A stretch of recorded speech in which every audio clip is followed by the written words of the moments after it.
Sports Talk Chicago. Here with Jon Zaghloul, and we are back and ready for today's special guest. He's an NFL on CBS broadcaster, the voice of Monday Night Football in Westwood One, and the head basketball voice at TNT. Please welcome Kevin Harlan to the program. Kevin, it's great to have you on. How are you? John, I'm great. So good to hear your voice. I always love talking to young, up-and-coming broadcasters like yourself. You've done a great job with your guests on this show. I listen as often as I can. And it's an honor to be on with you again. I always enjoy our visits. I do too, Kevin. Really appreciate you being here. How'd the Super Bowl go for you, first off? Oh, it was great. You know, it's always such an honor, John, to put on that headset and sit in the same seat that some of the legends of this business have sat in. I never take it for granted. It is an honor beyond words. And if I told my I'd be doing today to a worldwide audience, I would have said you're crazy. And here I am, just completed by the grace of God my 12th in a row, and I cherish it as much as anything I do in broadcasting. You ever get used to that bigger stage as a broadcaster calling a Super Bowl? Well, I mean, it's a gigantic audience. It's a huge stage. It is, you don't think in those terms though. I think if you thought about, they project about 25 plus million that listen in this country alone. And then you mix in the BBC and the Voice of America and Armed Forces Radio and every other outlet around that carries our broadcast. It would be a little numbing. So I really just kind of try to make it as much of a regular game as I can. And not that I don't put, the work into it, I do, but I think if I treated it any bigger than, what it actually is, I think it'd psych me out. I think it'd cause me some problems, sleepless nights, but I try to handle it like I do any other broadcast. Think of the important things in my mind that I need to do and say during a broadcast. And that usually is a pretty good guide for a broadcast of that stature. How do you balance the intensity of the game with the traditional game call? Well, every game to me has some kind of meaning to it. So I'm probably just as intense doing a Monday night game, week 3 of the season, as perhaps I am the Super Bowl. The stakes are higher, and there may be a little bit more from deep down that comes out on a big call in the Super Bowl. But, all these plays lead up to the Super Bowl, and all the plays that for these teams have led up to a Super Bowl are just as important as the games and the plays within a Super Bowl. So I try to think about the journey that these teams have been in and know that the big plays that I may have gotten excited for back earlier in the season were all a part of getting them to this great stage. So like I say, I kind of treat everything the same. Certainly the Super Bowl can have some different words that can be used because there's a finality to it, either a loss or a win. And you can take those words and plant them and accentuate them as much as possible when you're going through the game. Now, listen, nothing's perfect. And you can listen back to a broadcast and wish you had done this, said that, highlighted this, not done that. That's going to be with every broadcast. That never changes. But you hope you go into it with a game plan of knowing that, this is for the Lombardi Trophy. This is for what all these teams work all season for. And you are sometimes the legacy that you build is commemorated, is built on plays in this game. So you want to make sure that you are on your game as a broadcaster to make those thoughts, those big moments stand out as much as possible. What's the best Super Bowl call you've had? I don't know. I guess I'd like to say it's coming up. I know that I've let others kind of decide that. Sports Illustrated a couple years ago came out with the top 5 Super Bowl calls of all time. And luckily, humbly, the Malcolm Butler interception for the Patriots of Russell Wilson at the goal line was one of the 5 they chose. And I was incredibly humbled and honored by that. When a publication like Sports Illustrated puts out something like that, that leaves a mark and is unbelievably gratifying. So you'd have to probably begin with that. There probably a series of calls. The Manningham catch on the sideline, thrown by Eli Manning against the Patriots, was a huge play. But the Brady comeback from being 28-3 down in the third quarter in the Super Bowl against the Falcons, that was big. There are many. I think you just kind of look at them in the totality. There's not a Super Bowl that's been played that I broadcast that you can't find, a moment or a play that I was not happy with. And conversely, not a play in there that I wish that maybe I had called a bit differently with a bit different cadence or words or whatever. But that's true for every broadcast, like I was saying. So, but I'm led, John, by the hope that I've got a call coming up that will be, I'll feel at the end of the day, will be my best in the Super Bowl. Kevin Harlan here on Sports Talk Chicago. Kevin, is Aaron Rodgers going to leave Green Bay? All of us here in Chicago are kind of hoping so. I don't think so. I know no more than you, John, or any of your listeners. And I I guess I would say I think that he and the Packers will come to some kind of an accord and 2-3 year deal to play. I think he feels his voice is prominent, which he wanted, and I think he deserves. He's a generational type player, and I think he deserves that. He's seen a lot. He knows a lot. I think he can only be of help. I would say also that being an MVP, he's at the very top of his powers in his play, and that this would be, why would you give it up at the very top of your game? Wouldn't you want to see and explore if there's another Super Bowl ahead of you? I think that will guide him. I just think that he's got too much to play for, and I think he enjoys it still so much, and the team has made whatever ill he thought and perceived right. I think they have come back and corrected the things that he felt needed correcting, which leads me to the think that he will maybe even be offered something beyond his playing career. He's too smart. He's too impactful to not get maybe some kind of proposal from the team to say, and Aaron, let's think beyond your playing days. Let's think, 7 years, 10 years down the road, how can we make your stay, your time, your legacy even more impactful, adding on to it by giving you some kind of a role in the front office. I'm not saying an everyday breaking down film X's and O's role, but I'm thinking, give him a position where he can have some input and he can feel like he's contributing, because I think he's got a lot to contribute. And we'll see if any of this comes to, that's just one man's opinion. I know nothing more than you, or like I said, anybody else, but I think they're going to reach some kind of a conclusion to this story. And I think it will favor the Packers and Aaron, and they'll both be incredibly satisfied. And I would like to think it'll extend beyond the terms of his current playing deal, which they're working on now.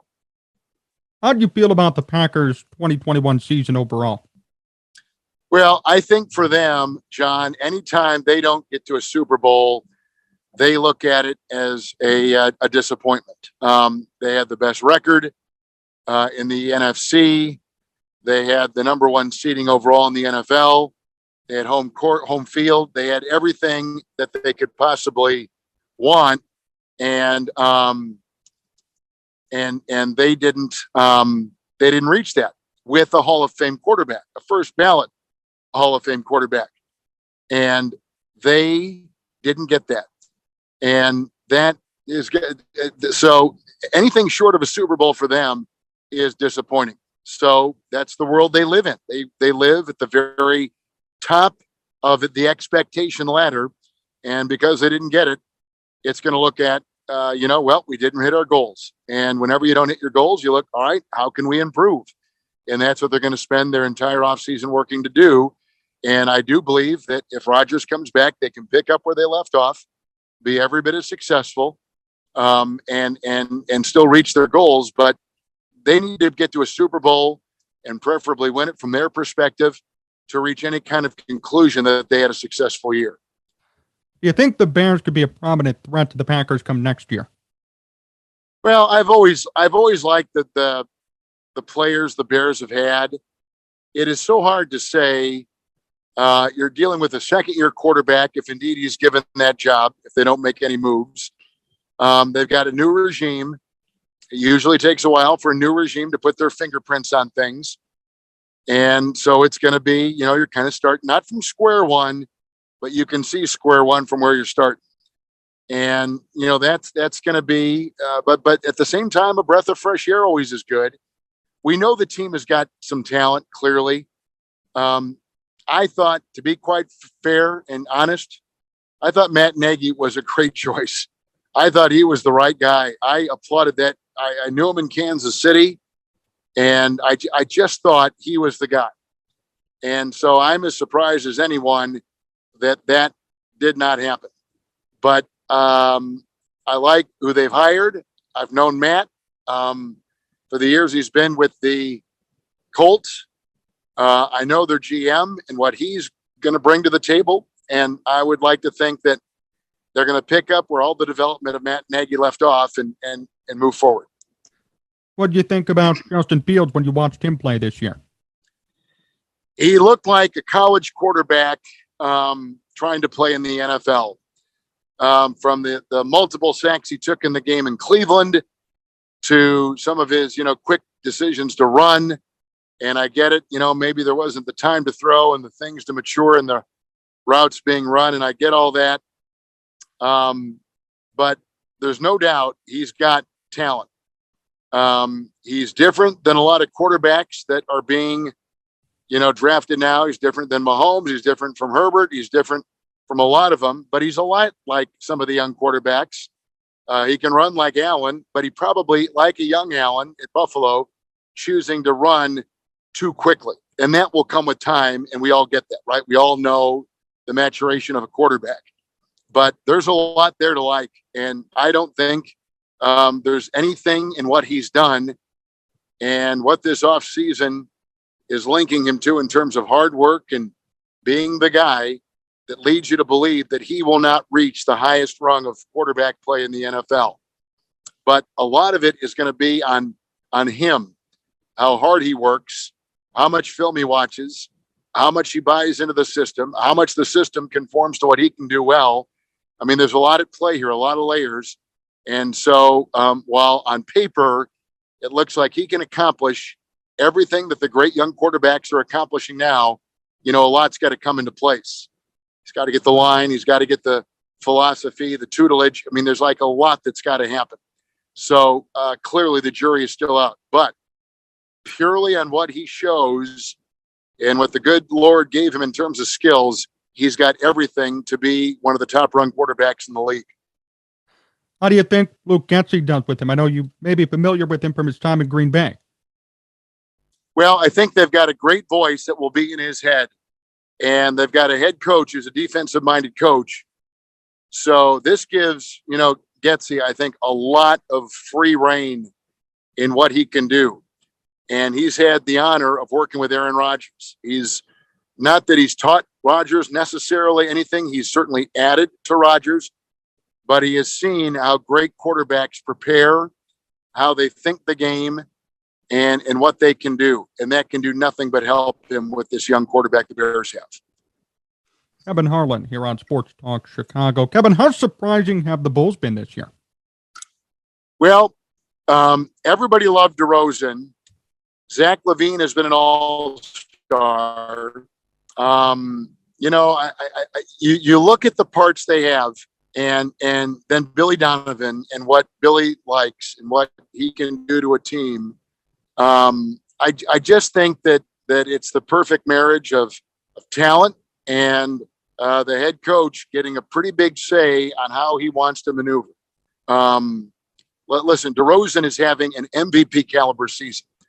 And that has got to be the first thought that comes out. But I would never minimize, any of the other players on there, in particular Levine. I just think they've got a nice makeup and they've got incredible momentum going into these last, 20 games or so of the season. Love their team, love their coach, known him for a long time. But I guess I'm most enamored with DeRozan and how he's performing. Best isolation individual player in the league.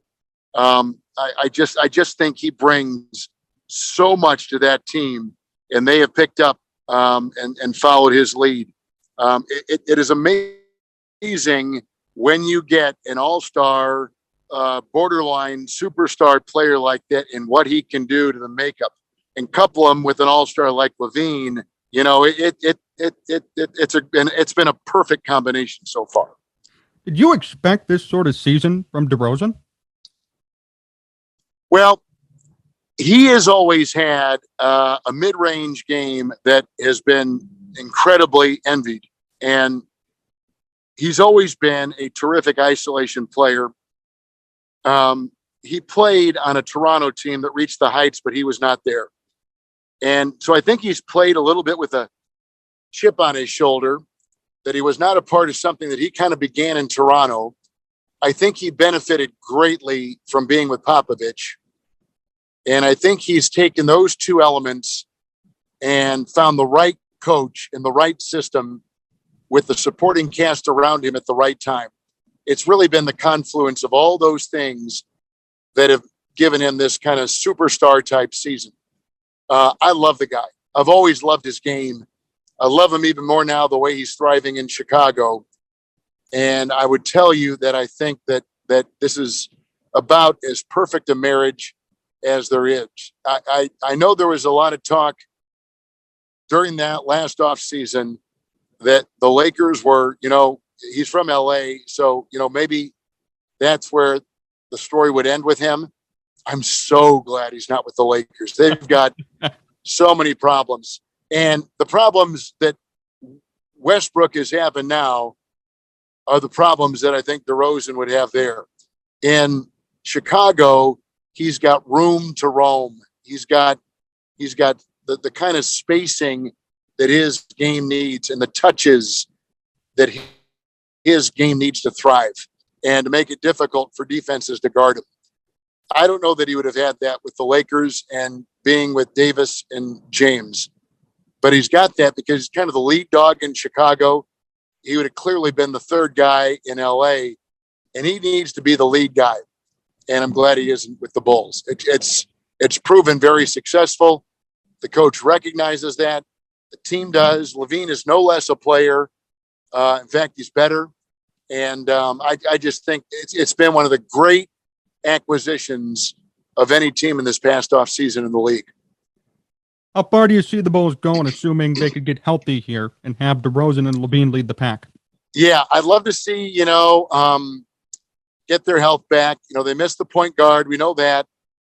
But every team is kind of injured. Every team is not playing with the full deck. They're missing a card, and they're surviving. And, the Bulls have survived. But I think I'm anxious to see. I don't think we know what the East is going to become until we see how both Harden with Philadelphia and Simmons with the Nets completely mesh with their teams. Because Durant is back. It looks like the mask mandate eventually pre-playoff is going to go down in New York. So that means Kyrie can play home games.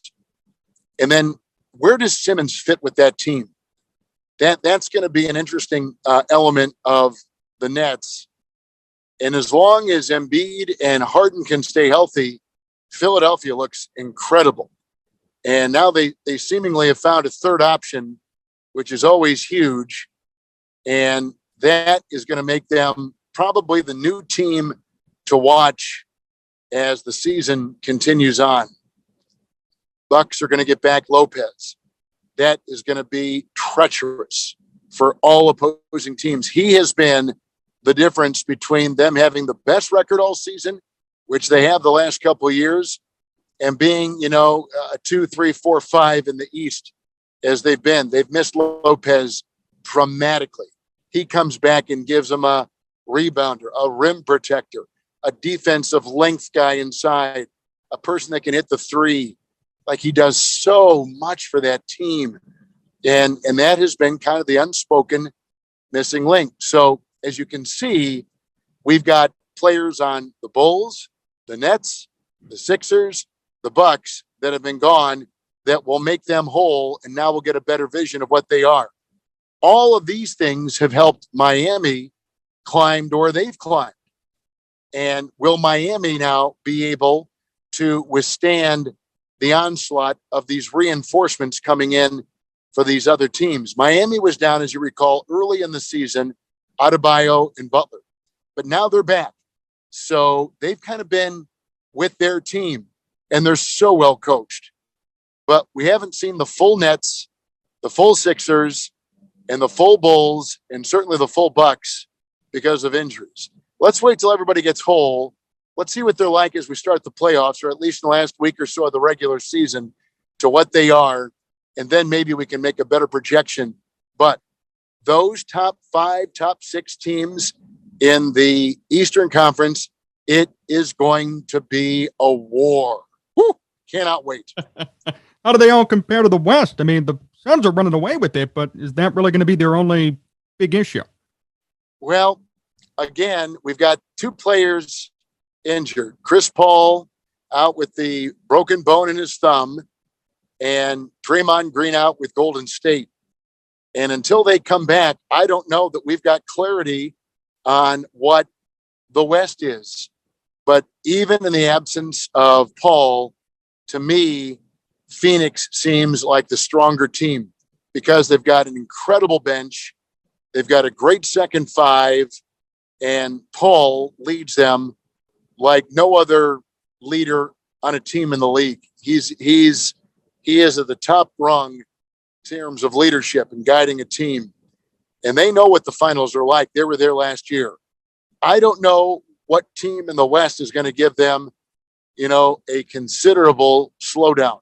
Utah is scary because they're basically the same as last year when they were the number 1 team in the NBA. But they've not been quite as good this year. Golden State began stride for stride with the Suns, but without Green, I don't know what they're going to be. And when you got a back, and that's what the problem is with Green, you just don't know how much and what effect you're going to have on a team. So I like the Suns. I love Memphis. But they were a team that had to fight their way into the playoffs as a play-in team last year, and they got through it, and they made it. Now they've been a team, John, that has, been near the top of the Western Conference, but can they live with that scrutiny? Can they live with the additional pressure? I don't know. That it usually is a stair step in the NBA as teams work their way up to become, great teams. And Memphis is only on, the second or third step. The Suns are on maybe the third, fourth step, and Golden State has recently been in the finals. So we'll see how all these teams handle this different kind of situation. But to me, the top 5, certainly in the East, is where the battles are going to be, where the war will be waged, and who will survive that. And can they, can the East survive cannibalism and face whatever comes out of the West? Kevin Harlan, still here on Sports Talk Chicago. Kevin, a few more questions before we finish up. First off, how do you call 2 games at once? Well, not, you're in the business, John. So when you've got a couple monitors and you've got the proper spacing, it doesn't it's not that difficult. It was a perfect intersection of events. One play was happening in Kansas City. Then another play was happening in Foxborough. Then another, it was like a domino effect. One was happening, then the other, and they were perfectly spaced where you could call both as you were just in one singular broadcast. And it was just the broadcast gods looking down, and it worked. But anybody could do it. I just had the great fortune of having the proper spacing between the big plays in each of those different games happening simultaneously to do what I did. But any broadcaster could have done it. I was fortunate enough on that day with the stakes very high that it was able to happen. I basically broke CBS protocol, though, because CBS wants everything to come from New York and updates, and I kind of took that thunder away from them. So I was very concerned at the end of the day what they would think, but they were very much on board, and it worked out, and I can be thankful for that for sure. Two more questions. First of all, have you ever eaten the Angry Whopper?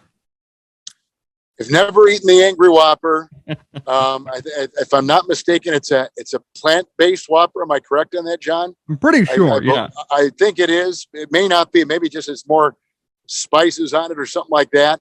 But I've never eaten it.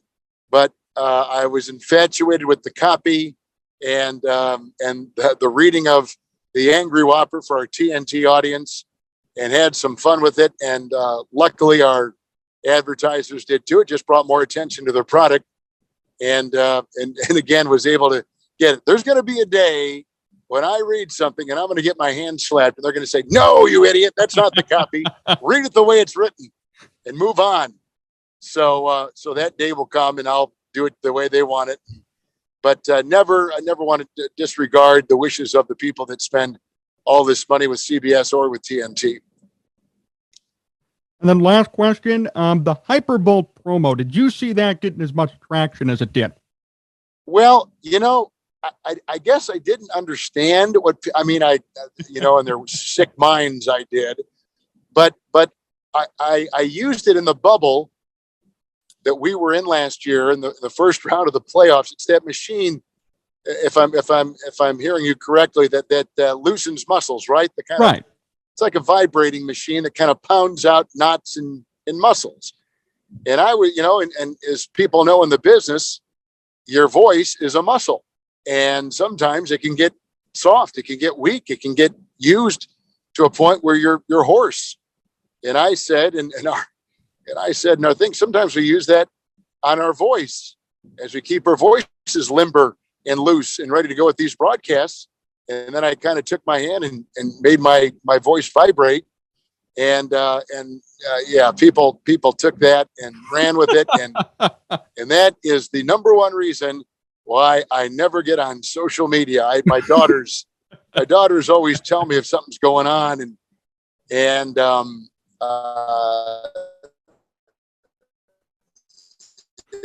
good or bad, usually bad, but they told. And I just go, really? I said, that's what people get. They gotta be, they're sick. So anyway, I just moved on, and that's the reason why I don't go to social media, because of stuff like that. Now they'll take things out of context for sure. Well, Kevin, thank you so much for joining me. Really appreciate the time as always. Looking forward to the next time we chat, and best wishes, of course, for CBS and TNT, and always looking forward to following your work too. Well, John, thank you. I appreciate the kind words and appreciate the great job you do. And it's always enjoyable when you and I get a chance to visit. We have many more. You have me on. I love watching your career grow, and this is just another chance for us to connect, and I sure appreciate that. Thank you so much.